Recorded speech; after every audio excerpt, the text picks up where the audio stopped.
is JBC Skyline 103 FM saying good morning, Santa Fe. Wake up, sleepyheads. It's time to start your day. And welcome to the JEWELBOX Cabaret. You know, back in the day, when Beyonce came out with Sasha Fierce and was like, oh, you know, it's like my alter ego for when I'm performing, I was like, that's crap. That's bull crap. And then I take a look at where I am now as a performer with Coco versus who MALCOM is. And they are basically two separate people. There's some mesh over because I'm sassy. That is who I am.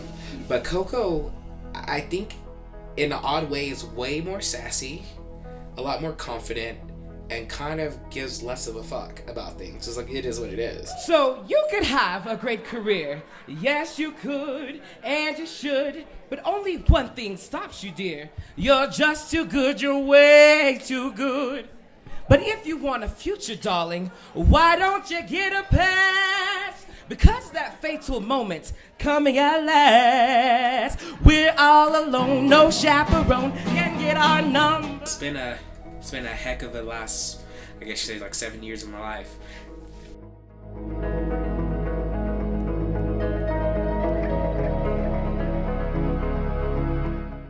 I used to have a roommate who, his name was D-Ray DeGray, and this boy loved him some Beyonce a little too much. But he would always come out like some days in like a Marilyn Monroe dress or a pair of heels and would run on the treadmill in our small apartment listening to Beyonce on the TV. I saw drag. I'm from a small, closed-minded country town. You know, I knew that I was gay, but there were some things I still hadn't been exposed to when I got into college. One day we were just playing around, tried on one of Valencia's wigs, and I actually still have the picture in my drag room of me like crawling on the floor with my hand like that the first time I ever tried it out. I was like, oh, this is weird, but it is what it is. Probably about half a semester later, I got cast in a show in college called Normal Freaks that we had written as a cabaret group, and I got cast as a bearded lady that was designed after Marilyn Monroe but with a beard. So that was literally, I would say, my first time in drag, and it was actually on a main stage performance in Waco, Texas at McClendon Community College. I never touched drag again after my sophomore year in college. It wasn't until my senior year here at SFUAD that I had done it again, and it was because I was part of the Student Activities Board, or Student Programming Board at that time, and I was also part of Colors, our GSA group, and a group that I started called Androgenicity. We started off with that, and people were like, well, you have to perform in it if you're going to do it, and I was like, oh my god, I don't know what I'm really doing. I winged it my first time around, and so I just ran for it, and I came out as Coco Chanel in April of 2013. My motto that I like to do every Christmas is, no man can get through a cold winter without a hot cup of cocoa. And so Coco Caliente was born with the JEWELBOX Cabaret.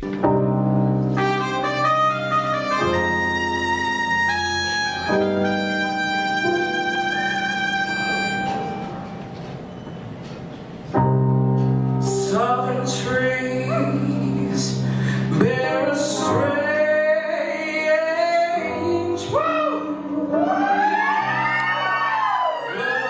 leaves and blood at the roots, black bodies swinging in the sun. My favorite part about performing is the thrill of it. It's like standing on the ledge of a building and having someone dangle you without dropping you. Because you got one shot, and if you screw up, you have to make sure that you adjust and fix it fast, or that you try to make sure that nobody knows. And I screw up every performance, just about. I give my best, but if I mess up, I mess up. I care less in a good way.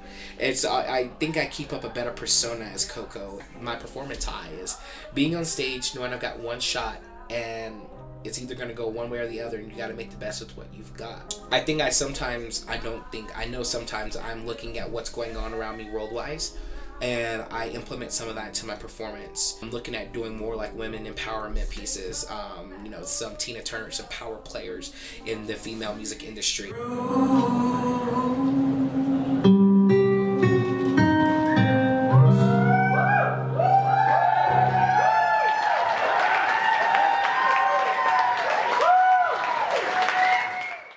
once I spend that 2.5 to 3 hours putting on the face, and then I put on the wig, and then I put on all this stuff that makes Coco Coco, I just look in the mirror, I'm like, damn, girl, get it.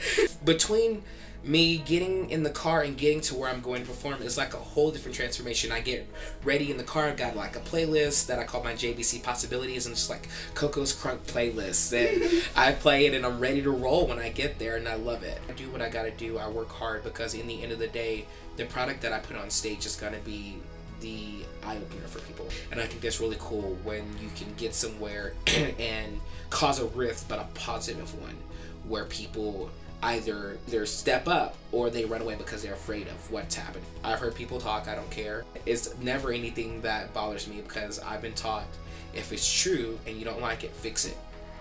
And if it's not true, don't worry about it, it'll show itself eventually. And that's how it's supposed to be, you know? Whenever you're doing things, it's gonna cause friction. You can't please everyone. I won't lie, sometimes doing drag is a drag. It's a lot of work to be a girl. You guys make it look so easy. It's like y'all woke up like this. I beat my face like this for 3.5 hours. Put on padding and stuffing and did things to my body I shouldn't be doing, and putting super glue on my fingernails so that they don't fall off, and then having to deal with that later that night. And pulling out some of my hair with bobby pins by accident. It happens. But I do plan on doing drag for a while, because currently it is one of my outlets for theater. There's really no musical theater here in Santa Fe, and this is the only way I can perform and sing live without being in a band, which is not what I want to do. I want to do live theatrical performances, and I do a little bit of that every single show that we do, and get that opportunity. Just found out a couple of months ago, like 1 or 2 months ago, they announced that I'm going to be Miss Santa Fe Pride 2017. Coco is as I said, just working with the HRA heavily this year. She's going to be announced as Miss Santa Fe Pride in April 1st at the Closet Ball, and she's performing there as well. Then she's got the performance here at SFUAD for Pride Weekend. And then after that announcement happens, then I have to start, Coco has to start doing some fundraising to assist with Pride, and then she travels around the greater New Mexico and Colorado area to different prides and represent Santa Fe, New Mexico. So that's what I'll be doing for the next year, is representing and doing that all around Malcolm's crazy schedule of working at SFWAD for 50 hours a week and getting his doctorate. Nice. Yeah. Good luck to you. And Dr. congratulations. Coco. Yep. Yes. That's always good. Dr. Coco. Yes.